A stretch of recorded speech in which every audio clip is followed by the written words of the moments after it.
وجدت دورات الخليج من أجل توحيد الصفوف، وخلقت كرة القدم من أجل التنافس الشريف، ميزتها التصريحات النارية.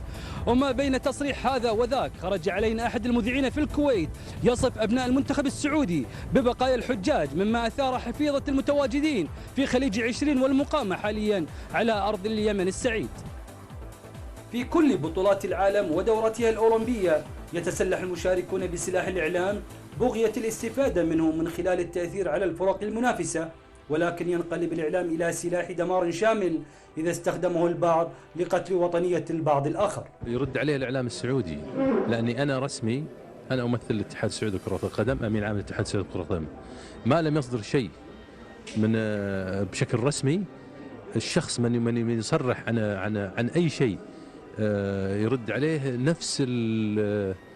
نفس الجهة اللي هو إذا هو إعلامي يرد عليه إعلامي سعودي، ما أرد عليه أنا وإن كنت أقول أنا تتشرف المملكة بكل سنة باستضافة الحجاج، وإذا بقى في المملكة من الحجاج أحد، إذا بقى من المملكة الحجاج أحد فهذا ولله الحمد، بقى في المملكة من أجل أن يقضي أيامه الأخيرة أو الأيام اللي بتبقي له في أمام بيت الله، جنب بيت الله سبحانه وتعالى. وهذا أنا بالنسبة لي أحسن مني، اللي موجود في اللي يجي عشان هالأمر هذا أحسن مني أنا يا فيصل. احنا ما يفترض فينا ان نوصل لمن هذه المرحله. كلنا اهل وكلنا في نسب ايضا بين الكويت والسعوديه، في نسب بين دول الخليج الاخرى، وبالتالي نتمنى طبعا ان ما نوصل لهذه المرحله. والصراحه انا ما عندي المعلومات الكافيه عن هذا الموضوع، لكن حزب نفسي ان الامور توصل لهذه المرحله. ورغم الخصوصية التي تعيشها دورات الخليج، ورغم الهدف الحقيقي الذي وجد من أجله المونديال الإقليمي، إلا أن أحد الإعلاميين في الكويت سبح عكس التيار بوصفه أبناء منتخب المملكة ببقايا الحجاج.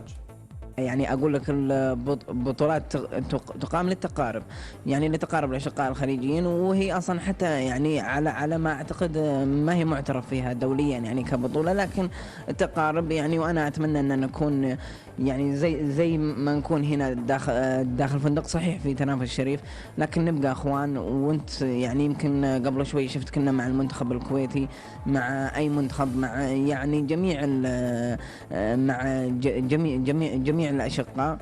يعني كلامنا ما أقدر أرد عليه، لكن إن شاء الله يعني إذا في اعتذار الشخص هذا أو شيء، لكن يعني خلونا كأخوان، ودائما يميز بطولات الخليج أننا نبقى أخوان مع بعض وأشقاء خليجيين. واستنكر المتواجدون في اليمن السعيد ما تفوه به العيسى على صفحته الخاصة على شبكة الإنترنت حتى يتم وأد الفتنة، خاصة وأن أبناء الخليج ما زالوا يعيشون أفراح خليجي 20.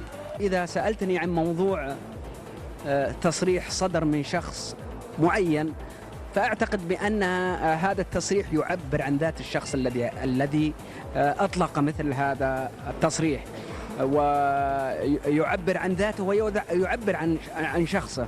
ولكن بالنسبة لباقي وسائل الإعلام مثل هذه الأمور أعتقد بأنها لن تجد لا صداها ولا تفاعلها في وسائل الإعلام، خاصة الإعلام المحترمة. والله ما أحب أن أعلق، يعني خلينا نتحدث عن رياضة كرة القدم. ايش طالبون الكويتي اللي كان المنتخب السعودي وصل والله لا تعليق حقيقي.